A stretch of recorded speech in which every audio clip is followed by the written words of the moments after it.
Welcome to the PA Books Podcast. PA Books is a production of PCN, the Pennsylvania Cable Network. This program features interviews with authors of books on Pennsylvania people, history, sports, business, nature, and politics. We hope you enjoy this podcast.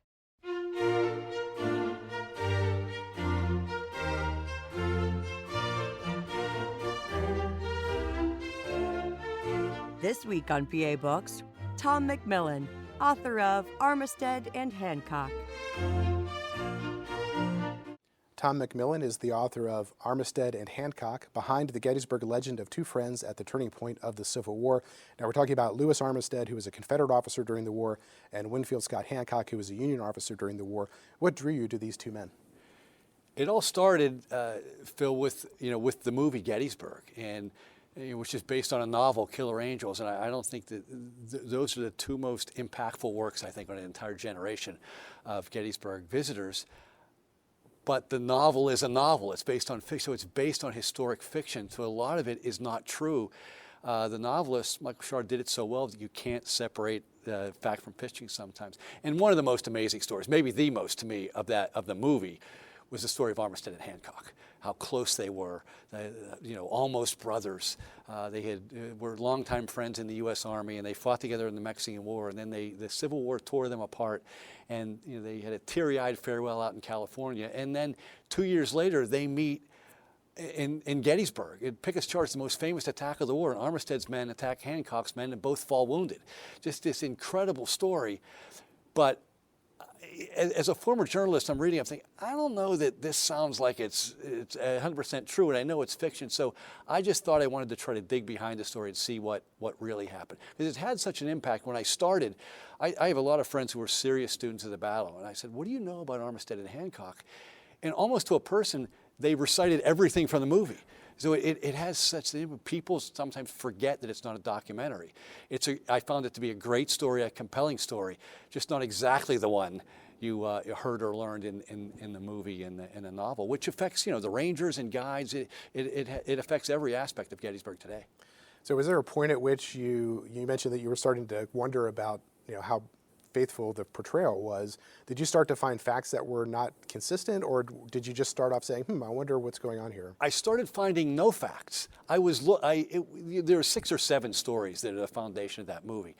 And I tried to find out more about this story, and I couldn't find anything. There's very little written about Armistead at all. There was just, he's the Confederate general who achieved the deepest penetration into the angle at Pickett's charge. There has to be a lot written about this guy. There's a little marker where he fell in the angle at Gettysburg. There's one book, 1994, 64 pages, by Wayne Motts, who's a revered battlefield guide. It's very well done, but that's the only thing in book form on Lewis Armistead. There's a lot written about Hancock, really a lot, from the end of the 19th century till up to a couple of years ago. He was a hero of the battle. He lived 20 years after the war. He ran for president. There's a lot to write about. But most of those books barely mention Armistead, and some don't mention him at all. So it's like, was this really a story? Part of it was because I couldn't find anything, if this makes sense, drove me to try to find something about it. And it was over. I started researching it, as I think probably a lot of authors will tell you, amateur authors like me. I started researching it long before I had the idea to write a book about it. I was just interested in the story. And as I picked one thing or two, little tidbit here, little tidbit there, I said, I think there might be a story here, and I think it might be valuable because there's an interesting story. Again, it's not the same as you learned about in the movie. And I've given some early book talks on this, and I can see it in the audience's faces because everybody the movie is so powerful and so compelling that it draws you in, and you believe every word. Now, what's something from the movie that people may know about that you found out wasn't true or wasn't quite true? Well, I think the most famous scene of Armistead and Hancock is when Armistead is on the eve of Pickett's charge. Armistead is having a conversation, an emotional conversation with his commanding officer, James Longstreet. And he's talking about the emotional farewell with Hancock out in California in 1861. And he says, when, so help me, if I ever raise my hand against you, may God strike me dead. It's just a powerful scene. You're thinking, that's how close these guys were. They were almost brothers. Armistead, who was really a hard-nosed soldier, couldn't bring himself to think about fighting against Hancock. But then I looked, There's only one person who was at that little meeting, and there are many questions whether the meeting even happened, which I think it did. Only one person ever wrote about it. It was Hancock's wife, Elmira, and she said, she did quote Armistead as saying, may God strike me dead, but it was in a different context. May God strike me dead if I am ever forced to leave the soil of my native state. So it's almost as though Armistead's saying, I'll fight a defensive war, but not an invasion of the North, which is a slightly different and less emotional part of the story. So that starts, okay, now I know that the most impactful scene in the movie wasn't based on fact. And so let's dig in and see what happened, see what kind of friends they were, and see what really happened, and also try to find out if this famous meeting between them out in California as they headed off to war really happened. So it was motivating. It was motivating not only as an author but just as a student of the battle. It was a labor of love in the sense that I was interested in this story anyway, even if it had never turned into a book. So was that scene and that dialogue, was that from the novel that moved into the movie? Yes. So would Shaara have had access to this writing from Elmira? I'm sure he would have. I think, but also, you're writing a novel. You're enhancing the story. You're trying to underscore that. You only have so much time. The one thing I found out that there was almost nothing written or spoken about the story of Armistead and Hancock in the late 19th century. There was literally nothing early in the 20th century. It wasn't until the 1950s when the famous historian Bruce Catton, in his series of books, Glory Road on Gettysburg, he writes about the friendship. And it's clear that he used Elmira's book as his source. It's the first time I could find anywhere that someone had used her book as a source. And from that point on, it was such a compelling story. It took off. And Shelby Foote picked it up for his trilogy. He writes about it. Michael Shaara certainly picked it up for Killer Angels. The movie Gettysburg picks it up. And now it's kind of ironic. Now it's one of the most famous stories of the battle. It was one of those overnight sensations that took 100 years. The story was there, but it didn't hit them. It wasn't so impactful back then. It really wasn't until Catton did it. So I think just based on that, if you're, I'm not a novelist, but you can see what they do, especially historic novelists. They take the foundation of history. There's a foundation of history in everything Shaara writes, but you enhance it. You make it even more compelling to draw that reader in. But unless you go then look at the true history behind it, you believe that's what happened. And the movie just added to that. Probably was. Certainly was more impactful because you see it on the scene. You see the emotion in Armistead's face. You see Longstreet's reaction, and that scene sticks. Those scenes in the movie really stick with you as the story of Armistead and Hancock. Now, these two men were not unique in their relationship and meeting each other on the battlefield. That was a very common thing during the Civil War. Is there too much attention on these guys? Are there other relationships that maybe should be focused on? There are many relationships. You're true. A lot of these guys were fellow soldiers in the U.S. Army and served together on the frontier as they did, fought together in the Mexican War as they did. So you build that bond as soldiers, fighting in a war. But there are some elements here that separate it. Assuming that it's true, which I believe it is, the farewell out in California, these two guys, that's kind of the ultimate kind of story of what the Civil War did to the country, right? These friends, and now they're going, one day they're friends and they're in the same army, and the next day they're going off to fight each other, and one's in a different army. They become enemies overnight. So, and then the fact that it led to them meeting at Pickett's Charge, the most famous attack in the most famous battle. And it was Armistead's men attacking Hancock's men, and they both fall wounded, and Armistead is mortally wounded. So most friendships don't check all those boxes. There were a lot of friendships. There are a lot of compelling friendships. As I point in the book, you can make a case that Winfield Scott Hancock was closer to another Confederate general, Henry Heath, than he was to Armistead. But the rest of the story doesn't have the same texture. So they were friends. There was definitely when you're doing a book on two guys who are friends in the Civil War, you better find out if they were friends. So I found out they were friends. I'm confident they were good friends. They were not almost brothers. They weren't even best friends in the modern sense, in that they spent so much time away from each other. but they served on the frontier together for 16 months. They fought in the Mexican War. They did interact sometime in the years before the Civil War, and they had this teary-eyed farewell. And we know also that Armistead said something about Hancock, about what a good friend he was when he was wounded in the angle of Pickett's charge. So all of that kind of, I think, correctly puts a focus on this friendship, because it is reflective of what the Civil War did to the country, did to the soldiers. And part of our story we can get into a little later is how difficult this decision was for some of them. For some, it was a very easy decision. Hancock, it was a very easy decision. Armistead really struggled with his decision, but he chose to fight for the Confederacy, and here we are. Well, let's talk about this California experience that they had together. Yes. When were they in California? What were they doing out there? After the Mexican War, they served together for 16 months on the frontier before the Mexican War. That's where the friendship was formed at Fort Towson and Fort Washington, both in the Oklahoma Territory. Then they're in the Mexican War, and they're both in the 6th Infantry, and they fight not quite side by side, but in the same regiment. They're both brevetted for gallantry.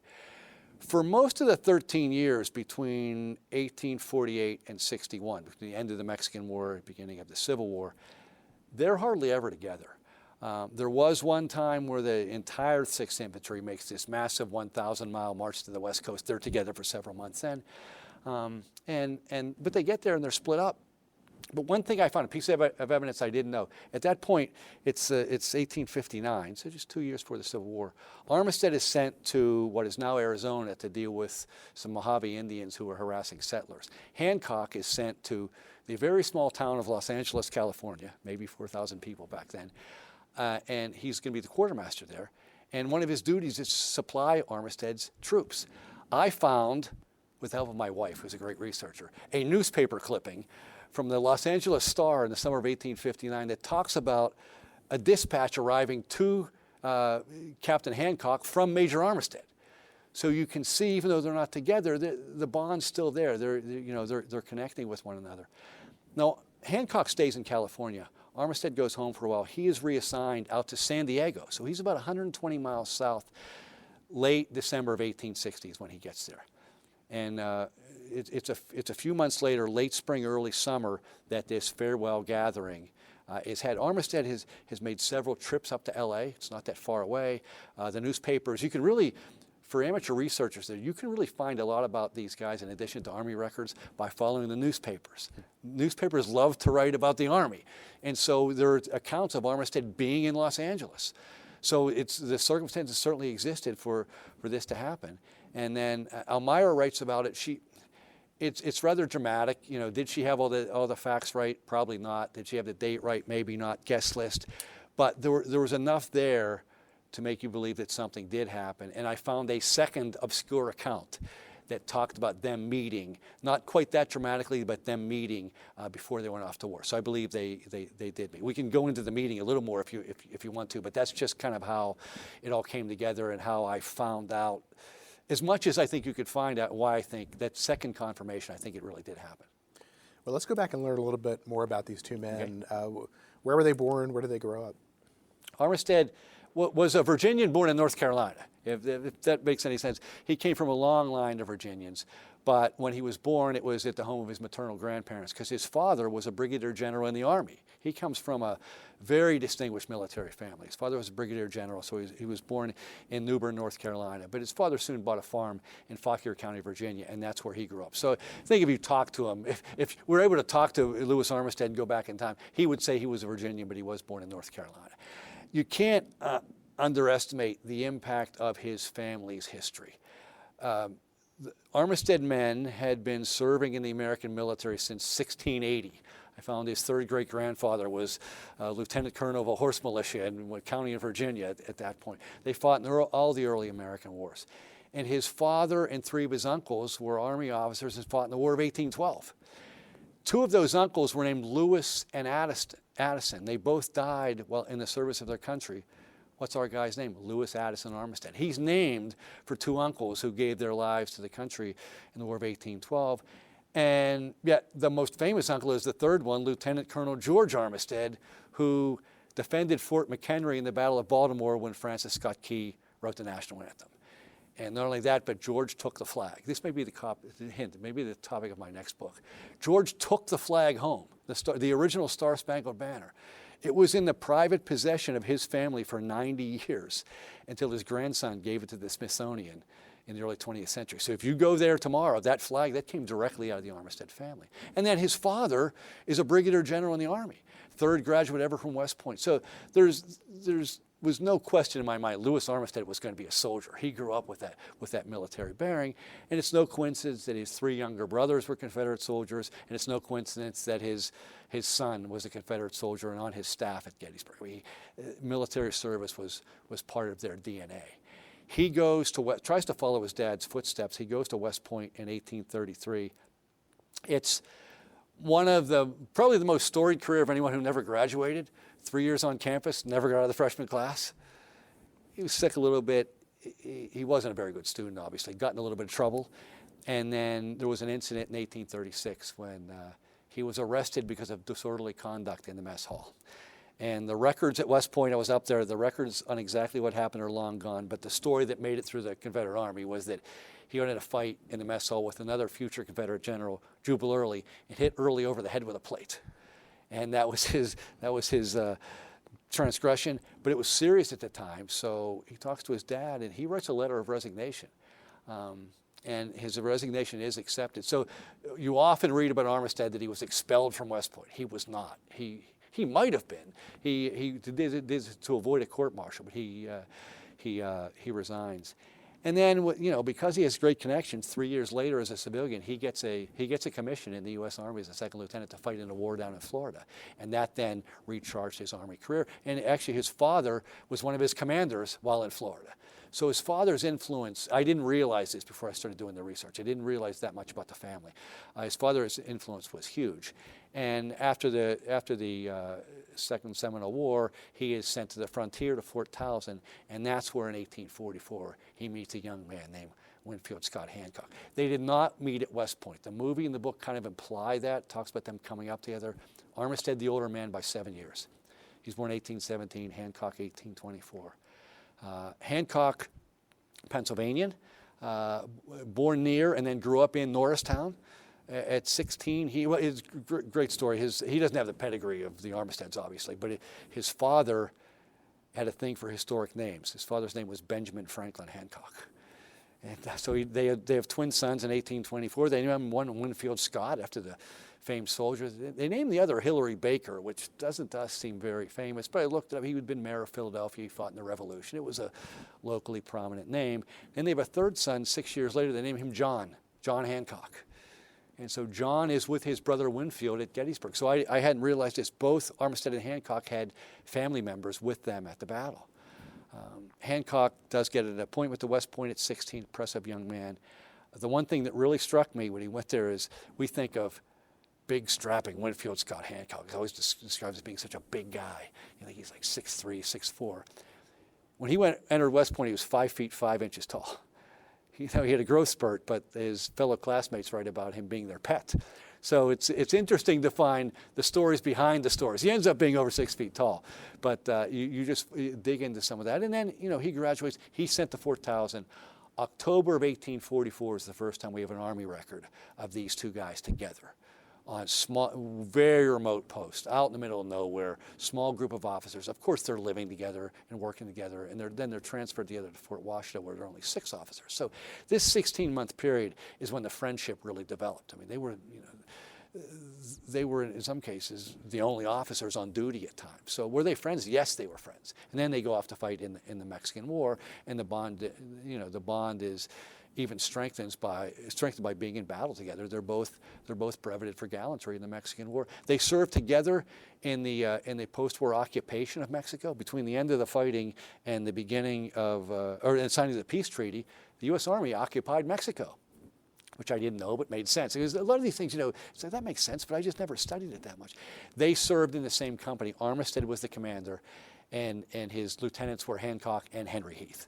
So these guys are, these Civil War soldiers are hanging out together a long time before the Civil War. And so was there a friendship? Yes, there were bonds of friendship that went on. It doesn't mean they were almost brothers, however. You know, I think that's the point I'm trying to make. They were friends, but it wasn't quite the relationship that you see in the movie and the novel. So Armistead leaves West Point willingly, but he does become a commissioned officer. Yeah. And so talk about the Seminole War, the Second Seminole War, and how he managed to become an officer without going to West Point. Yeah, he leaves West Point in 1836, and there's about it's frustrating. There's about a 3-year gap in his life. There's not much you can find about Lewis Armistead. May have gone to a minor military school. That's implied in one book, but I'm not sure. But summer of 1839, he gets a commission as a civilian, as a second lieutenant in the Army. There's a war; they need officers, but his class from West Point, his final class, graduated July 1st, 1839. Their commission's date to that day. Armistead's commission dates July 10th. All those shenanigans, not even on campus in the last 3 years, he loses only 9 days in rank. It's a good thing to know people in high places. Your dad's a brigadier general and your uncle's a U.S. congressman and they need officers, you're in the Army. And down he goes. And he got into combat like 2 days into his time in Florida, so it was a rude introduction. But some things really break in Lewis's favor. It's not long when he's down there that the Army makes a change in its command structure, and the new commander of all the U.S. troops in the Florida theater is Brigadier General Walker Keith Armistead. So Lewis is added to his staff as an aide, so his experience in that war changes dramatically. But he does get an up-close and personal view of how a general runs an army. And he's with his dad for a while down there, which I'm sure had to be a thrill, serving with your father. But then his term expires, and he's sent to the frontier, which happened to a lot of those guys. They're on the frontier. So he's in Oklahoma, and that started a long trek on the frontier, interrupted by the Mexican War, and then ended by the Civil War when he left and went to the Confederacy. Where was the frontier at that time? It was Oklahoma. It was that was the far edge of the country. It was on the edge of Texas, which wasn't yet a state. It was a republic. So that was literally the edge of the country. They were as far as you could be and still be in the United States. So again, the fact that there were so few officers on these posts, so few soldiers and so few officers, of course they became friends. Of course they bonded. It was all that could have happened. Live together, work together, share stories, have a lot of fun, drink a little beer, whatever it is they did. But that's where 16 months is also a long time. So you can see that the friendship crystallizing at that point. So when they were out at Fort Towson, were they engaged in combat with Native American peoples, or were they just kind of garrisoning that space? It was garrisoning and trying to prevent trouble. So there's no, and I think because of that, when you read accounts, not so much from them, but from other soldiers, it's largely boring existence for them. There's not a lot to do. If there aren't any actual problems, there aren't any fighting, there's not a lot to do. So I think these guys did get a little bored out there. So they had to find things to amuse themselves. But again, it's the reason you don't have a lot of specific accounts of what happened. Had there been battles, had there been fights, you would have seen that. There's just not a lot. So some of that we just have to assume. As a historian, it's frustrating, but you can't find any. You can't find everything, but you see them being together for so long, you know they're becoming friends. At one point, again, at Fort Washington, there were only 6 officers. There's a listing, I put it in the book, there's a listing of 6 officers. Armistead's listed 3rd, Hancock's listed 6. So again, that's where the friendship really forms. Now, did they have families at this point? They did not at this point. I'm trying to go back. Armistead had a very tragic personal life. He lost 2 wives and 2 of his 3 children to disease on the frontier. I don't know what that would have done to you emotionally. It was in a 5-year period from 1850 to 1855, so it's after the war. I can't imagine what that would do to you emotionally. So he was already a hardened soldier. It added a level of bitterness, and he became sullen, which is one of the points I try to make was the almost happy-go-lucky Armistead figure portrayed in the movie would not have been the way Lewis Armistead was at that point in his life. Hancock ends up having about as stable a family life and marriage as you can have while being an Army officer in the 19th century. He meets his wife, Elmira, after the Mexican War when he is posted to St. Louis, and he's out with Henry Heath one night, and they meet. a young lady who Hancock is intrigued by, Elmira Russell. She becomes his wife. They had 2 children, a son and a daughter. The family was with Hancock almost all the time on post. There were a couple of long marches, but other than that, they were together. They were with him in Florida when he served in the Third Seminole War. They're with him in California. And Winfield and Elmira remain married until Hancock dies in 1886. So very stable, so completely different personal lives. Armistead just deals with a lot of tragedy with deaths of 4 of the 5 people closest to him. You know, he gets married, has 2 children. Wife dies, gets married again. Second wife dies. Believed to be cholera epidemics that were sweeping through the frontier at that point. So that would have been a lot to deal with, especially when you're generally alone a lot. So I can't imagine what they would have done to him. We don't have, unfortunately, a lot of writing from Armistead. We have some of his military letters. There aren't really, and that is probably one of the reasons that there hasn't been a lot written about him. It's hard to get at his research. If there were some, there was a fire at his family home, at his mother's home in the 1850s. It destroyed a lot of that home. A number of his letters may have been destroyed at that point. But we don't have a lot of evidence of him talking about these things. So again, frustrating for a historian, but it's all you can do. You can just infer. But I think any human being can say if you had that much death in your family, it would have a debilitating effect on your outlook. You mentioned that Hancock's wife was with him on the frontier at some of these different posts. Was Armistead's family with him as well? The second group was, yes. And 2 of his children are buried at Jefferson Barracks in St. Louis. That's where they died. So his wife, he would have been out on post, and his wife would have been there. So yes, they were together, but briefly. And then his second wife dies in the Kansas territory. And there's some agonizing accounts of soldiers having to find Armistead out on patrol and bring him back because his wife has passed. And those are emotional parts, and these are things that soldiers of that era, soldiers of all eras, have to deal with, especially of that era, without the kind of communication we have today. We sometimes forget when we're studying battles of wars that these guys had lives and personal lives and lots of trauma sometimes in drama and heartache. You mentioned that they were together a few different times, Fort Towson, during the Mexican War, California. Were they writing letters to each other? If they were, none exist. I don't think they were. That was one of the things I thought, again, this almost brother thing that I went in thinking, try to find. There are no letters from Armistead to Hancock. There are no letters from Hancock to Armistead that exist. There are no letters from Armistead that even mention Hancock. I could find 2 letters from Hancock that did mention Armistead, but they were written several years after the Battle of Gettysburg, after he's dead, and he's inquiring about the circumstances of Armistead's wounding. So okay, what was the relationship? They didn't write, because I was under the impression that they would have written to each other. But if they did, none exist. So again, that raised the question. Again, for a number of other reasons, I think I pieced together that they were friends. It's just, it wasn't the same relationship that you have in the movie. So I wish we'd had letters, and the book may have taken a different tone. And again, you can never say definitively they didn't have them. It's just we haven't been able to find them, and I don't think they exist. So when the Mexican War begins, are they still in the same unit, or had they moved on to some other assignment? They were in the same regiment, but different companies, and they arrived at different times and in different places. They both were in recruiting duty back here in the U.S., and both were very frustrated because young soldiers at that point wanted to go to the war zone. They wanted to go fight for the U.S. Army.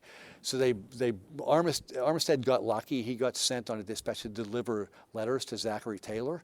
Maybe because Zachary Taylor knew his father. I don't know why he was assigned. So he gets there. He's not even with his original company, but he gets there and he hooks up with the 6th Infantry, and he fights through the remainder of the war. Hancock really badgered Army headquarters, letters after letters. He wanted to be there, and he gets sent a few months later. So they arrive at different times, different places, but they end up together in the assault toward Mexico City, and they're in some of the same battles in that vicinity, fighting against each other. Again, both breveted for gallantry. We do know a little bit more of what Armistead did. He's older. He's a higher-ranking officer, and fortunately for a researcher like me, he testified in the court-martial of another officer.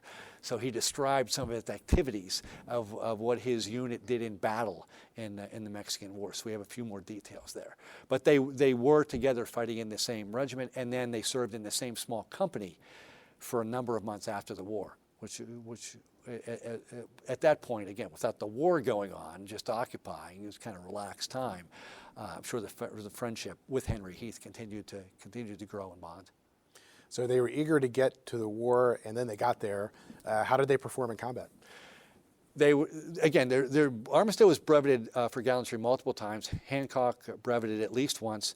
The one thing you notice about Armistead is throughout his entire Army career, wherever he is, fellow soldiers are always writing about how brave he was. Extremely brave soldier. A number of accounts from Mexico at several of his battles, including he was the first U.S. Army officer into the ditch in the final attack on Chapultepec. And a number of officers, including Cadmus Wilcox, who later served for the Confederate Army in Gettysburg, write about that. So it impressed people enough that other people were writing about his bravery. We know a little less about Hancock. Again, he's pretty much a junior officer at that point. He's not that far out of West Point. He hasn't risen the ranks quite yet. He graduated from West Point in 1844. So this is between 1846 and 48. So again, just because of the court-martial, we don't. I think those of us in history, we're often reading books about famous generals, and there are lots of papers and lots of records. The farther down the ranks you go, there are less of those. There are less of counts of exactly what everybody did in every battle. So I was able to find enough, I think, to write hopefully a coherent story. Obviously, you're always left wishing you could have found more. So the Mexican War is over. Do they return then to the frontier? They do. They both go to the frontier. They were sent to Jefferson Barracks in St. Louis. But during this period, a lot of times, even when they're stationed together, posted together, Armistead is often on detached service for whatever reasons. They're not together on post. Armistead, for a while, was in garrison duty in Kentucky, and actually got a disease in his arm, and he was out of action for a few months. But they're together. They're posted together a couple of times. They're just not active with one another. Again, for whatever reason, the detached service happens. And then their personal lives change. Again, Hancock, again, very stable family life. He clearly becomes a family man, while Armistead is dealing with all this tragedy. And then they get separated. And Armistead tends to be moved around a lot more. And if they communicated, we don't have any evidence of that. So in the 1850s, this period between the Mexican War and the beginning of the Civil War, what was it like to be an Army officer? Were they getting promoted? Were they getting opportunities? It was very slow. It would have been very frustrating. And I think ultimately, you'll see that's why some of these guys saw the Civil War as such an opportunity, because they could move up. Hancock, even by the time the Civil War broke out, was only a captain. Armistead had been breveted to major. He'd been in the Army a long time. It was tough sledding. The Army was a small group, and the senior officers didn't leave. So it was a glacial pace, and it had to be frustrating for all of these guys who wanted to keep moving up in the ranks, and there just wasn't that opportunity. If there wasn't a war, there wasn't an opportunity to do that. So you wonder what their futures would have been had the Civil War not happened. Would they have stayed in the Army? Would they? Some of these guys just left, and Hancock certainly could have used his West Point education to do something else had he wanted to. Armistead didn't have that. He might have been kind of stuck being in the Army, but it was frustrating for those guys. And you see, these guys, as we know from the Mexican War and the Civil War, these guys are pretty good soldiers. But even a top-notch soldier like Hancock, it took a lot of time. And I think that's one of the reasons he became a quartermaster, because that was maybe an easier path to get on the staff, an easier path to promotion and get paid than if you're just a foot soldier in the infantry. Now, you mentioned Hancock's West Point education. What kind of education was that? It's at that point still mostly engineering. There were when Armistead's father went, it was strictly in an engineering school. Armistead's first year there, the two classes you took as a freshman were engineering and French, math and French, math leading to engineering and French. So we sometimes think that they're taught how to command troops on a battlefield. by the time Hancock got there might have been a little of that, but not much. It was Jefferson's idea was to create engineers.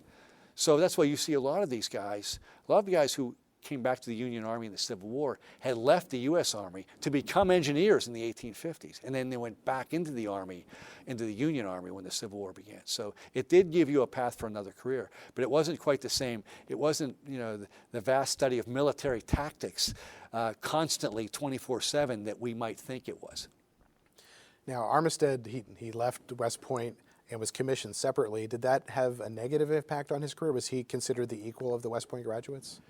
I think once you're in the Army, you're in it. It's the date of your commission. So he did lose 9 days from his class, so he was always going to be behind them.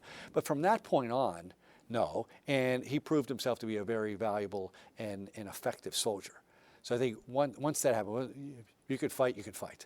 Now, the other thing is he had a huge advantage, and that the family name was well known within the Army. Again, 2 uncles who died in the War of 1812, a 3rd uncle who defended Fort McHenry, and that his dad is a brigadier general. As with today, that definitely helped. And his father doted on him, got him some advantages from the West Point days on. He certainly got some of his excellent treatment because of who his father was. And he got a lot of leave. I don't know if that was, without researching every soldier, I don't know if that was normal. I have to believe he was treated a little differently because of who his father was. They knew Brigadier General Walker Keith Armistead. Even after he passed, they knew that Lewis had that pedigree. And pedigree today in the Army and other businesses, it means a lot. So that was of great benefit to him. It's why looking back, doing the research, I realized I had to write a lot about his family history in the beginning to underscore that for the reader. You can't keep pounding on it throughout, but you can kind of tell that the rest of the Army knows the Armistead name and who his father was. And that definitely helped him. And Hancock did not have that same kind of advantage. So in the 1850s, as they're getting closer to what would become the Civil War, it was a very politically contentious time. What were their politics at that time? It's very hard to find Armistead's politics. He didn't write about it, and others didn't write it. But we can guess, but we don't know. Hancock was a solid Democrat. His father was a Democrat. He grew up. There was the Conservative Party back then. There's some confusion now because the party labels are different today than they were back then. Not that he was all that politically active. He wasn't, but those were his beliefs. And as we find out later in his life, he's a Democrat, and he is the Democratic nominee for president in 1880. But he also, which I didn't really realize, he was in the nomination process 2 times before that. So he actually ran for president 3 times, but always on the Democratic side. So we know his politics. We don't really know Lewis Armistead's politics. Did Armistead's family own slaves? Yes, they did. I hadn't seen that written anywhere before because you don't delve a lot into these guys' backgrounds. Long line of slaveholders from Virginia, the Armisteads. And I found the census on their father's farm in 1830 when Lewis was 13 years old.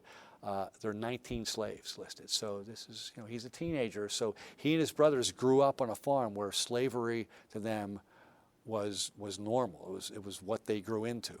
And Lewis later in his life owned at least 1, maybe 2 slaves briefly. I found solid evidence of 1 that he did. So slavery was a part of his life. It was part of his family's life. And sometimes I think, earlier Civil War histories did not go into that as much, did not mention as much. I'd never seen that about Lewis Armistead. So I thought it was important to, just so the reader understands where you're coming from here. So as the crisis that would lead to secession begins there in California, at what point do they realize that they have choices to make? Probably from the time South Carolina seceded. Lewis is back home. He works the leave of absence system, and he's back home in Virginia for almost the entire year of 1860. I don't know how he did that. He got a years-long leave of absence. He's even listed in the Fauquier County, Virginia census that summer as though he lived there. And there's a story that I found in another biography of the Confederate Cavalier Turner Ashby, who live nearby in Fauquier County. Lewis is back home. He's reacquainting with his mother and his son and some other friends. And he's over at Ashby's place one day. And Ashby had commanded a militia unit during this period, and they actually were called into the John Brown raid. Ashby and his men were there when John Brown was hanged. So he has a pretty good sense of what's going on in the country. He thinks there's going to be a civil war. Armistead's been away for so long, it's almost though he can't get his arms around that. And at one point, he thinks Ashby's being too negative, and he says, "Turner, do not talk so. Let me sing you a song and wipe away your gloom." And with that, Lewis Armistead started to sing the Star-Spangled Banner. And Ashby joins in. This is 9 months before they become Confederate officers in the Civil War. Lewis does have to get back to work, though. He gets back to California very late December 1860. South Carolina has seceded. They wouldn't have probably known it yet with the way news traveled. But early 1861, there's a lot of this discussion. And Mrs. Hancock writes about a lot of the Southern soldiers, including Armistead, going to Hancock for advice. He was a well-respected officer. And he didn't have much. He basically said, threw up his arms and said, "I can't give you advice. You have to make your own choice. I hope you make the right decision." Hancock's decision was very easy. He was not an abolitionist, but he was 100% a Union man. He was going to fight for the Union. Very easy decision for him. He talked to Armistead, talked to Richard Garnett, certainly some other Southern-born officers that Mrs. Hancock doesn't name. And Armistead struggles with that decision. He's going back and forth. What do I do? As we discussed, he's a Virginian, so he's a native Southerner. He comes from a long line of slaveholders. He grew up on a farm with slaves. He believes in the Southern cause. But his entire family history is tied to the U.S. Army. And it's tied to the original Star-Spangled Banner. And especially because of the tragedy he'd been through, the Army was his life. These Army officers, they talk about brothers in arms, they were his brothers in arms. This is going to be a difficult choice for him to fight against these guys who has been his friends, but he has to make one, and he eventually, as we know, he chooses to go for the Confederacy. So he struggled. I think some others struggled, and others did not, and they either fought for cause or they fought for the part of the country where they grew up. So when Armistead goes into the Confederate Army, does he go into the same rank he was at when he was in the U.S. Army?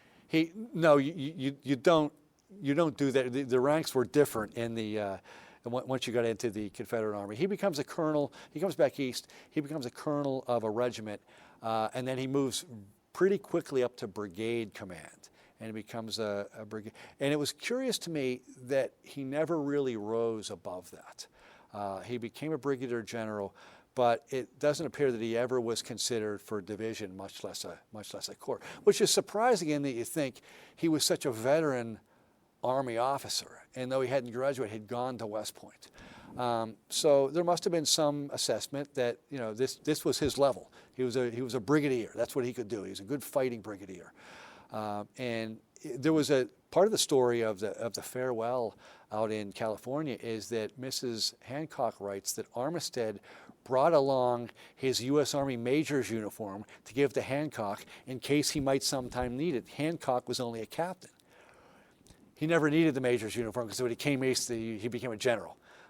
George McClellan was his good friend and knew Hancock, and he was making lots of people generals. So you moved up the ranks much quicker in the Civil War armies than you did in the old U.S. Army. But they both got command positions right away.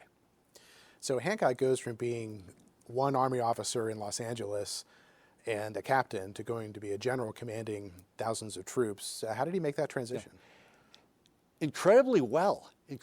One of his staff officers wrote a really good, I guess you'd call it a biography of Hancock, and he talks about that he thought the quartermaster duties and the way Hancock did paperwork really prepared him for running larger bodies. I mean, he understood supply. He understood those aspects beyond the fighting. He was a good fighter, but he understood those aspects. So he adapted pretty well. But these guys had to. They didn't have enough, they didn't have enough, quote, qualified officers to fill all those positions. And as we know, some of them didn't fill their roles very well, and that was part of the problem, especially on the Union side early in the war. But Hancock just had that knack. And he was one of those, and people write about his Gettysburg days, but it was from the start. He was one of those guys who just had a commanding presence. We all know people like that in our lives. If something happened, we'd follow this guy just because, whether he could have a polo shirt and shorts, but he seems like a commanding officer. And I think Hancock was one of those guys. He had a regal bearing, he had a voice that did that. So he was a kind of a natural born commander, I believe. So how many times were they in armies that were facing off against each other? Several times. They were both in the 7 days. They were both in Antietam. They were actually pretty physically close at Antietam. But it's curious to me, they never fought against each other until Gettysburg. That was the one time. And we don't have any really detail of them talking about or writing about each other during the war. I don't think they did. I think sometimes that's romanticized about them and other people. These were hard-nosed soldiers. They're in the army to do a job. They're fighting a war. They're not doing those kinds of things. I think we get a little misconception there. So they did not obviously not communicate, but obviously even didn't face each other on the battlefield until Gettysburg. Again, one of the things that makes this story so compelling, checking all the boxes as we talked earlier. They're in different armies. They make this decision. They say goodbye to each other out in California, but they don't meet for 2 years. And when they do meet, it's the most famous attack of the war. That just kind of adds to the drama of this all. If you were writing a novel, you would write something like that. So you mentioned that Armistead kind of reached his limit in terms of rank and promotion. What was Hancock's trajectory during the war?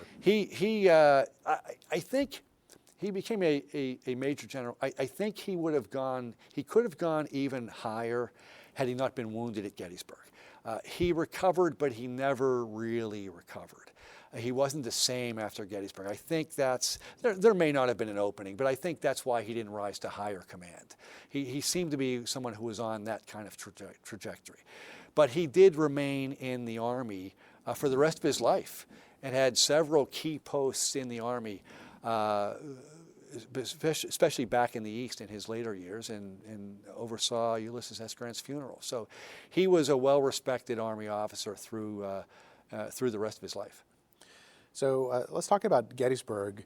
And at some point, General Hooker is removed from the Army of the Potomac, command of the Army of the Potomac, and General Meade is put in command there. How many days before Gettysburg was that?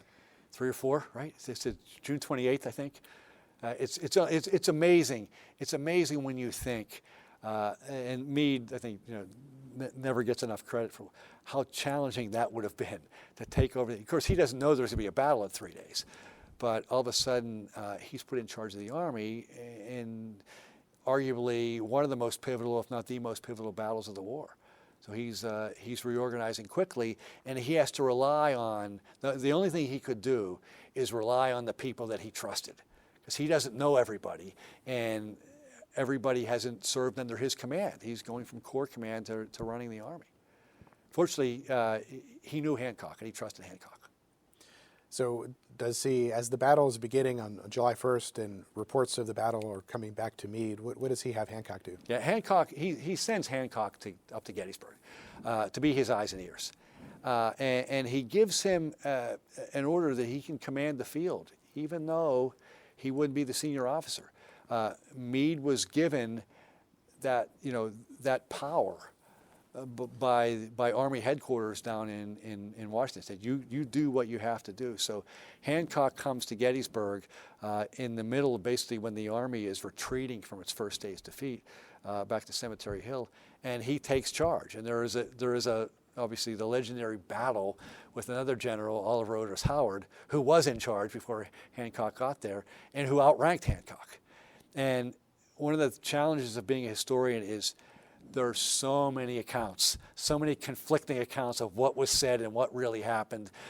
We follow our favorite historians, and we tend to believe that their accounts are accurate. When you get into this, you realize what really happened. Because clearly you have Howard's people taking Howard's side and Hancock's people taking Hancock's side. But one thing I think you can tell, the soldiers, talk about the commanding presence, Hancock had that commanding presence. He was the one who really took Shaara. Howard gets credit for recognizing this position as an important position, but Hancock really took control once he was there. He calms the troops.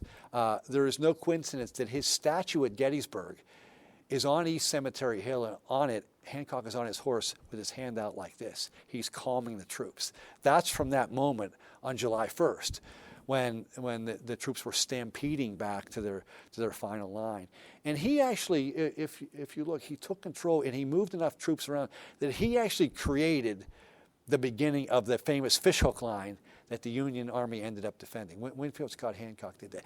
I've got to say, Phil, I knew he was important in Gettysburg, but when you get a situation, when you're just researching one guy on the Union side, I never grasped how important he was on all 3 days.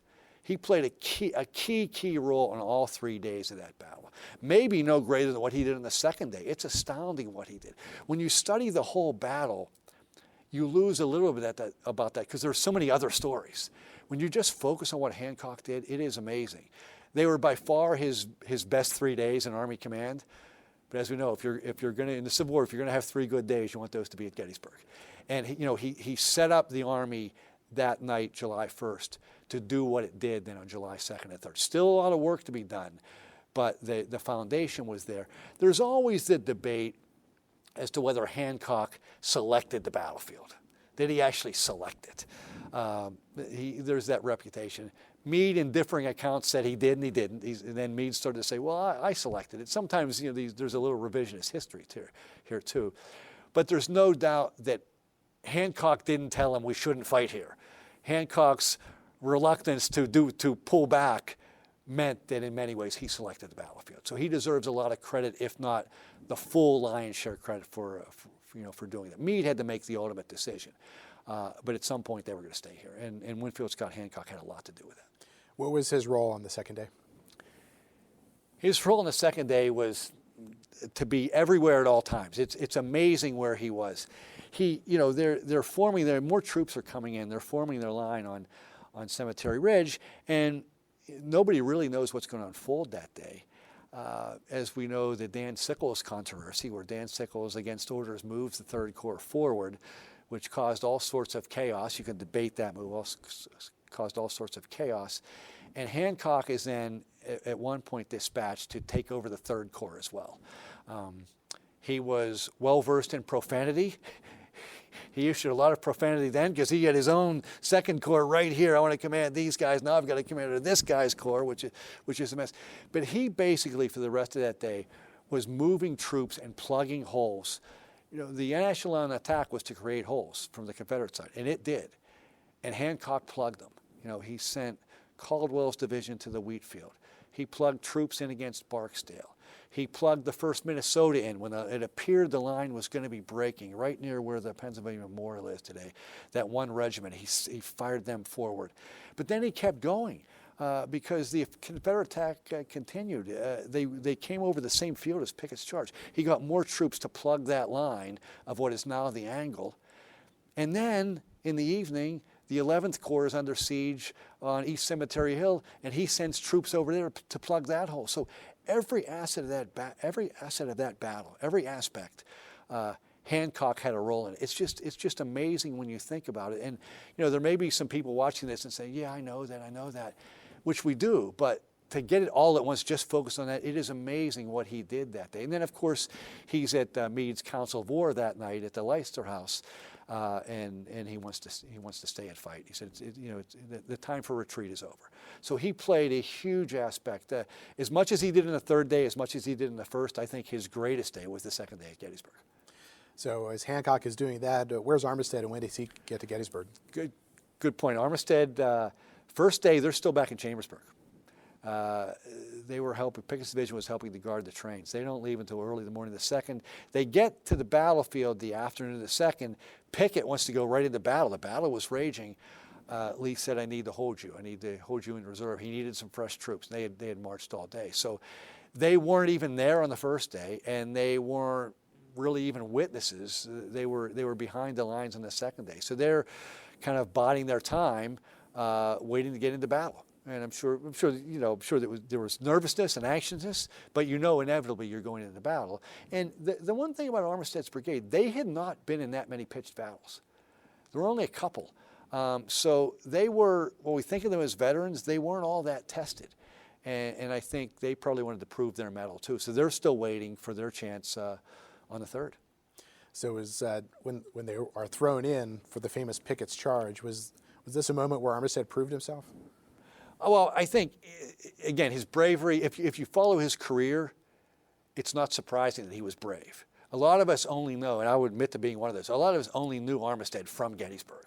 So you think it started there. He was that kind of soldier he always had been, and they were looking for their opportunity. And he was actually upset when the lines were set because he was actually put in the second line. Pickett's division was arrayed in 3 brigades, but there were 2 brigades out front and 1 brigade in reserve. Garnett and Kemper were out front, and Armistead was in reserve. Armistead howled about that. He wanted to be on the front line. He was very upset. And they sent an officer to Longstreet, and Longstreet said, just paraphrasing, tell Armistead, hang in there. We'll all be going in presently, and he'll get his chance, and he can make it up when we're on the move. So Armistead was disappointed that he was in reserve. I think, though, looking back and now, the one reason he was in that reserve line is one of the reasons they got so far, because they didn't take as much damage. So that morning, they're posted along a tree line. One regiment is in the trees. Most are out in the baking sun. They're under a rise where they are. If you walk out there on the battlefield, it's not where the Virginia Memorial is. It's a few hundred yards to the right where they were. They have some cover, so the Union can't see them, but they can't see the Union either. So a lot of the foot soldiers don't see what they're about to face until they actually start their march. So at what point, we only have a few minutes left, but at what point is Armistead killed? They come over the wall. He leads about 100 men over the wall, and he is killed as he gets into the angle. There's debate. There's a marker now that's a little bit into the angle near the second line of guns. You can, whatever your theory is, you can find an eyewitness account to support it. Some said he got hit and fell as soon as he crossed the wall. There's one account that said he got hit, wounded, and staggered forward to the second line of guns. And there are other multiple accounts that said he went all the way to the second line of guns, and that's where he fell. So who knows? There are more accounts that say he got all the way to the second line of guns, including from the Union commander at the wall, Alexander Webb. So I tend to believe that the marker is fairly accurately placed. We'll never know. But he was wounded at least twice, and that's where he fell. And when did Hancock find out that Armistead had been opposite of him? Yeah, by quirk of fate, a Union staff officer comes up and sees Armistead wounded. It's Captain Henry Bingham of Hancock's staff. So Armistead hears the Hancock connection and identifies Hancock as an old and valued friend, and he gives Bingham some belongings. The movie implies that they found out right away, but Hancock, they didn't know it at that time. Hancock was wounded about the same time.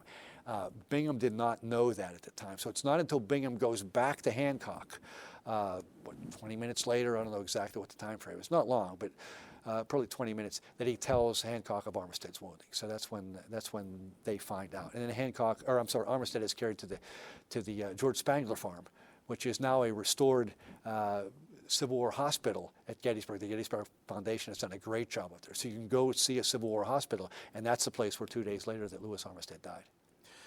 Well, we were speaking with Tom McMillan. He is the author of Armistead and Hancock, Behind the Gettysburg Legend of Two Friends at the Turning Point of the Civil War. Thank you for joining me. Phil, thanks so much. You've been listening to a podcast of PA Books, a production of PCN, the Pennsylvania Cable Network. Full episodes of PA Books, as well as other PCN programs, are available to stream with the PCN app. Visit PCNTV.com or the App Store for details.